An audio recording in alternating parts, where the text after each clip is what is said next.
All right, Ruthless fans, this is my review for this week's episode, Season 2, Episode 13, Evil Deeds. And just like Episode 12, I'm going to give it a 9 out of 10 because it was suspenseful from the first minute to the last. Things just kept escalating as the episode went forward, and I cannot wait to see what episode 14 has in store the following week. So yes, thank you for being patient with the Ruthless reviews. I know, well, 3 of them were late, but I'm finally caught up. So next week, the schedule, if I'm not mistaken, we got the Oval, House of Pain, Assisted Living, Sisters, The Wonder Years, The Game, and Ruthless. So I think I'm down to about 7 manageable shows, because a few of the shows like Bruh, it's gone for now. Season 2 is done. Our Kind of People, for some reason, well, yeah, that is coming on next week, but it's the fall finale. So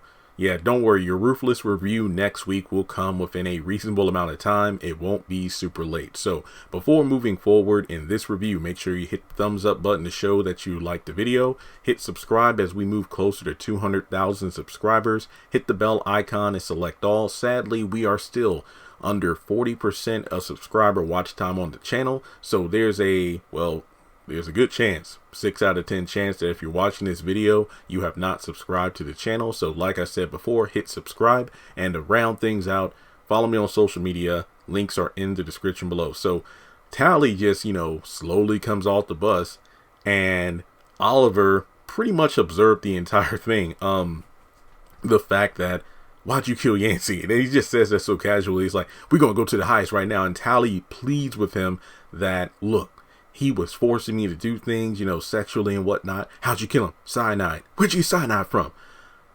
Basically, Tally explains the whole thing about, look, people here are being brainwashed. They put micro doses of drugs in the food and the drinks and whatnot. So everybody is easy to manipulate. And he doesn't believe that there's cyanide in the kitchen. So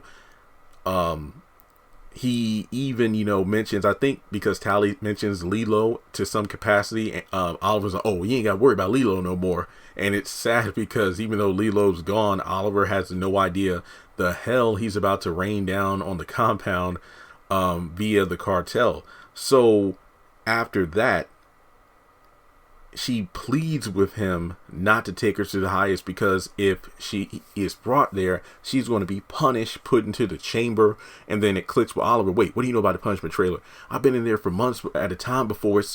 They do all sorts of weird things. Like, they'll have you waiting in there, pondering what they're going to do to you. They play mind games, and then things get physical. And I forgot the name of the girl that they mentioned, but basically it was the one chick who had her face burned with acid and then killed by Ruth. But she was brought up, and it's an unspeakable amount of horrors that they do to you once you're in the punishment chamber. But in exchange, it's almost like, hey, you scratch my back, I scratch yours. You don't take me to the highest, I'll tell you everything about the punishment trailer, so maybe you can help out your friend Lacey. So at this point, he's like, look, you take me to the kitchen right now. You show me where this poison and whatnot is, and if we don't find it, then I'm taking you to the highest. I'm like, oh, damn. So we go back to the highest trailer, because remember, Ruth ran over there to try to calm him down in the last episode. And she tries to let him know that, look, there's no need for us to all meet the Raku right now, because you're the highest. You're the one who leads us. We will fight by your side, and you need to fight the government. So please allow Andrew to handle the situation with the deputy. And he's bringing up the fact that, they're having sex around here without a coordination, and all these evil deeds and whatnot are the reason that these things are happening. Have you been with anybody Roof? Have you been with anyone? Have you been seducing anyone? No, your highest. I haven't. And that's crazy, because damn near every man who comes to the trailer, the first thing the highest asks is, have you been with Roof? So from there, he brings up the fact that I will not be seduced. I will not allow any kind of evil to come to the compound to tarnish the sanctity of this holy ground. And from there, even though Ruth is still saying, you must stop them. No, we must stop them. I'm like, okay, great. Now he's finally kind of calming down to the point where they're not going to all die yet. They're going to work together to fight the government. So from there, he says that what you need to do is go prepare the punch because I will wait 1 hour for Andrew to come back. And if it doesn't work out, then we're all meeting the Raku. But he also says that if the Raku gives him like another vision or say that Ruth is the reason for what's going on, then he will take his sword and pretty much dice her up from there, specifically the throat. And I'm thinking, Ruth, if you only knew the fate that your sister met at the blade of a sword in the White House, Denise. So Andrew gets over to Polk's trailer Polk's apartment, if I'm not mistaken, apartment. And he pretty much, tells Melinda, okay, so tell me exactly what happened. She shows him where the body is and the fact that, is he dead? Yeah, he's dead. And he tries to calm her down because, again, she's more freaked out about the highest being mad at her as opposed to killing a guy. So, he asks, like, so did anybody see you come in here? No, I made sure I was careful. How careful? I was really careful. What about the camera that was outside? I avoided it. Okay. So he says, look, you need to go back to the camp. No, they'll be mad at me. No, you need to go back to the camp right now. So as soon as Melinda leaves, Andrew calls Mac about the situation, and Mac is rightfully freaked out. He's like, look, I got Brian at the damn, well, he doesn't say all this, but I'm just thinking from the perspective of episode 10, where it's like, look, I got Brian up there who just accused the sheriff of being part of the compound, and I had to turn his butt around for the camp so he can go apologize. Now you're telling me one of the sheriff's deputies is dead, and you want to try to cover it up to make it look like a robbery. Like, this is in too deep. You need to get out of there. We need to shut this thing down. No, I'm so close. And Andrew's like, look, I just need a little more time, because if we go forward with this current situation, then only Melinda is going to be arrested. But we need to take this entire compound down right now. So Matt gives him another week. So it looks like the current timetable for Andrew is 1 week left, or the operation's over. Either the operation's going to be a success and everybody's going to get busted, or he's going to be pulled out of there, and that's that. So from there, we go over to Ruth telling River to get Daikon. But, they pretty much agree that Daikon wouldn't be the best fit, since if Daikon goes in there, he will probably just, gas up the highest, and then they all die right then and there. But River doesn't want to go in there because Ruth failed.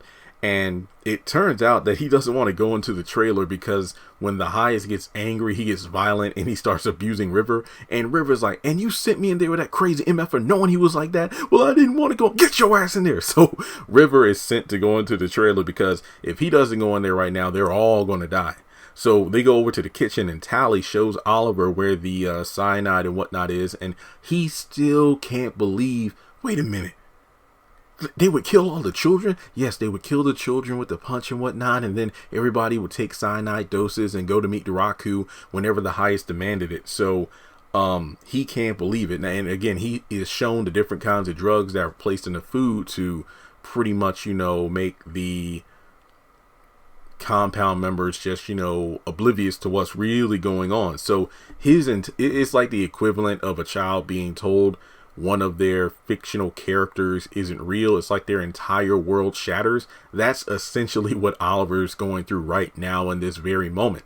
So at this point, Daikon actually finally goes into the punishment trailer and tells Lacey and Paula to remove their clothes and stand over by the chains. I'm pretty sure there might be some whips involved. And, because they're like, we're sorry, Daikon. Oh, no, you don't know what sorry is yet. Wait, what happened to the old woman? Is she asleep? Yeah, she's asleep. So when Daikon bends over to check on elder mother Agnes, because sometimes I say Alice by mistake, my bad. Lacey, looks over at Paula, who has the chair, and Daikon, he's just still bending over on the elder mother, and Paula takes the chair and whacks him a couple of times, and then I think Lacey jumps in, kind of kicks and punches him until he's down on the ground, and then they get the hell out of the trailer. So it's like, yes, we made it through step one. But the problem is, when they get to the door, Clark is literally right there with a gun standing guard, and they're like, oh shit. So it's like, okay, we need to go inside the punishment trailer again, and if Daikon moves, we might have to kill him too, and then see what happens from there. But it turns out that the trailer actually locked behind them, so they're just stuck at this point between, the door leading to the path that Clark is guarding and the punishment trailer, which is locked. So they're pretty screwed right now. I'm thinking, is there a back way they can go through? I don't know. But River tells Joan about the whole Melinda situation, about how she killed a deputy, and things are just, going from bad to worse. And, he doesn't want to go to the highest trailer right now because Joan says, Ruth says, why don't you go to the highest? And then it turns out that Joan reveals that River is actually gay, and the only reason he came to the compound, because I think his original story was he was in Washington State studying law or something, and then he got wind of the Raku, and then he wanted to find something different for life. But it turns out that based on what Joan is saying, he's gay, and he only came to the compound to have a wild time with straight guys, and he didn't know shit was going to get this crazy. So from there, look, the stuff you're going through with the highest and whatnot, how you're doing that for free on the street. But in this situation, you can wind up rich. So get your ass in the trailer. So, that was actually pretty funny. It's like, you better go there right now. Dance for the money. So Manny leads River to the highest trailer. Well, River standing outside the trailer. Manny's like, what are you doing standing there? Do you want to see the highest? No. Then what are you standing here for? Yes. So he goes in, and then, the highest has like these red,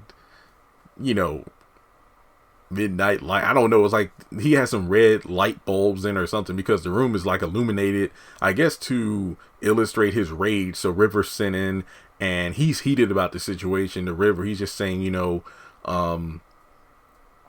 how upset he is about the deputy situation, and River tries to call him, like, is there anything I can do? What's wrong? It's like, what's wrong with her? That stupid elder mother. The government's going to come and kill us all. So, no matter what River tries to do to calm him down, he's like, why would you come in here when I'm trying to think? You know what? You need to be punished. So he, like, restrains him, and looks like some freaky, I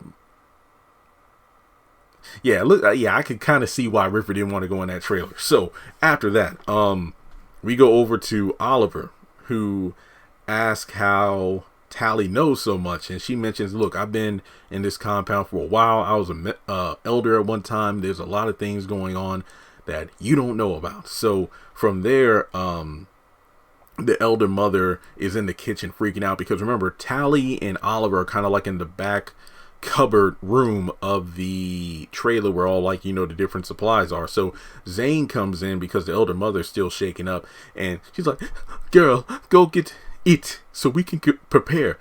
What, elder mother? Get it now. What? For what? What happened? Backhand. I mean, I had to do like a counter for how many characters got backhanded in the past 4 episodes. So Zane goes to the back to get the cyanide and whatnot, and the children are to be gathered in order to have the punch. So Zane goes back to the room and sees Oliver and Tally, and she stays back there because at this point Tally tells Oliver, who's like, look, if the elder mother comes back here, you need to kill her right now. I'm like, oh damn, both of the elder mothers are going to meet the Raku. So she's like, girl, what's taking so long? Girl. Zane's just like, mum mouth, she ain't saying nothing. So it seems like, oh snap, okay, so the elder mother's about to walk back there and get her ass killed, but then Ruth comes in and tries to calm her down. So she gives her something to drink. It's like, look, the highest loves you. You won't be punished. He won't be mad. Look, I talked to him, and he's going to wait for Andrew to get back, so you can just calm down and we can see what we can do about this situation. But, Ruth goes to the back to get it. Well, actually, no. Ruth has the stuff, the cyanide and whatnot, and she tells Zane to get some water. So Ruth goes to the back with the cyanide to have it put back, and Tally and Oliver grab it. And then when Zane comes back with the water, she brings it to the back too. So pretty much this is to, I guess you could say cancel it out or drain out the cyanide. So there's like a bucket. So when Zane is sent to, well, I forgot what happened at that point with Zane, but I think Zane must be still in the back because Tally and Oliver sneak out of the trailer once, Ruth is comforting the elder mother, and they run off somewhere. So at this point, the elder is just still emotionally broken because she's like, I gave up my life to come here and please the highest, and he's this mad at me. And again, Rufus just pat on the back like, there, just Trank, just be calm. So we go over to the punishment trailer, and Daikon, gets up, and he's pissed off because like, those little bitches. And then he screams, hello, hello. And then Clark overhears, the constant screams for help. And at this point, Lacey and Paula, oh, he's coming. So as soon as Clark comes through the door, I guess they run the other direction behind I don't know how the hell they got out of there, but cause I'm thinking the whole time, like, why didn't y'all do that? Well, I don't know. Maybe the scene was cut, so I didn't see it, because did they like run somewhere? So the moment that Clark went inside the punishment trailer and opened the door that they ran, I don't know. But regardless, they bolt. So after that, Tally and Oliver make it to the woods to dispose of the cyanide, and he still can't believe how the highest really is and what the raccoon's all about. And he's just mad at himself that he fell for this crap. So he rushes off to the punishment trailer to help Lacey. And Tally's like, wait, I need to get my daughter. We getting out of here right now. So after that, Clark, opens the door for Daikon, and he wants him to find those girls immediately. But hey, be careful about it, because he doesn't want anyone else to know that they got away on his watch. So, at this point, Lacey and Paula, they're hiding behind Lilo's car. They're like, oh crap, because this is the part of the game where, this was the part of the episode where it really felt like a video game. They're just on the other side of the car, ducked down. Clark, is on the other side. He's just looking around carefully. He's like, what the hell is that smell? And I'm thinking the entire time, thank you, somebody is checking out the smell, because at this point, he actually walks around to the back of the car, and I'm like, okay, he's actually noticing that the smell's coming from the car. But at that point, they're like, we gotta go. So it felt like the Duke boys, I at that point, I thought like, one of them was going to slide across the hood of the car, but, they really didn't have time. So I think they had the key, and they unlocked the passenger side. They both jumped into the car, but unfortunately, Lacey isn't able to crank it. I don't know I don't know if it was like in a specific gear or what, but the car was not cranking up. Clark is screaming at them to get out of the car right now, and then they switch positions where Paula takes over in the driver's seat, and Clark has look, you better get out right now, I'm going to shoot. He has the gun pointed at the window. He's about to blast it open, and Daikon runs up. Oh, no, because he knows even if the girls take the car, it's better than Clark busting up the car with a shotgun, because the last they must be scared of Lilo if they're willing to let these girls kind of get away with it. So, they're crying in the car because they want to get the hell out of there, but it's not working. And you got Clark on one side of the car, you got Daikon on the driver's like, get out of the car now. No! And then they keep trying, but it won't go. It's like, you have until the count of 3 to get out of the car. It's like, Clark's like, let's bust the window. We ain't busting up Leo's car. So Oliver runs out of nowhere. It's like, Lacey, get out of the car now. So 3, 2, and then Lacey's like, I gotta get out. And Paul's like, don't do it, Lacey. Don't get out of the car. Don't get out of the car. We tried. And then she opens up. Clark grabs her and just throws her across the field. And then Paula gets out of the car. And, Oliver's, just watching the situation going on because he doesn't want to see what's going to happen next. So from there, Daikon, he just looks at Paula, backhand, and she falls on the hood. And then he's about to, well, this doesn't look like a backhand. His hand is in the form of a fist. He's about to strike Lacey in the face. I think Clark has her restrained, but when he's about to go mid-swing, Oliver catches the punch with his arm, and Daikon turns around like, it's kind of like that meme where it's like, when you get too old for your parents to hit you, because, well, it's like when you memorize your parents' whooping patterns so they can't hit you. And Daikon is surprised. He looks at Oliver's like, what are you doing? And the episode ended. And I'm like, this was probably the best. 12 and 13 are contenders for the best episodes of the season so far. So I really can't wait to see what episode 14 has in store. But let me know your thoughts in the comment section below. I don't know how any of them are going to get out of this, because if Oliver knows the truth, he probably doesn't give a damn at this point. We know Daikon doesn't die. I probably got to do a video where I talk about certain things like the Oval season 2 as well as parts of season 3. they've actually revealed certain details about certain characters. So I guess that video will encompass what the oval has foreshadowed, or, well, actually, excuse me. Since the oval is ahead in the timeline, there are certain characters and details that are brought up. Not a lot of them, but just enough so we know that there may be certain characters in Ruthless right now that won't live long enough to that point in the timeline of where the oval is. I know that's a bit confusing, but like I said, I'll do a video about that soon enough. But what did you think of the 4 episodes of Ruthless? Like I said, I thought they were really good, especially the last 2. Like I mentioned at the beginning of the video, hit like and subscribe. And if you want to donate, feel free to do so on PayPal or Cash App.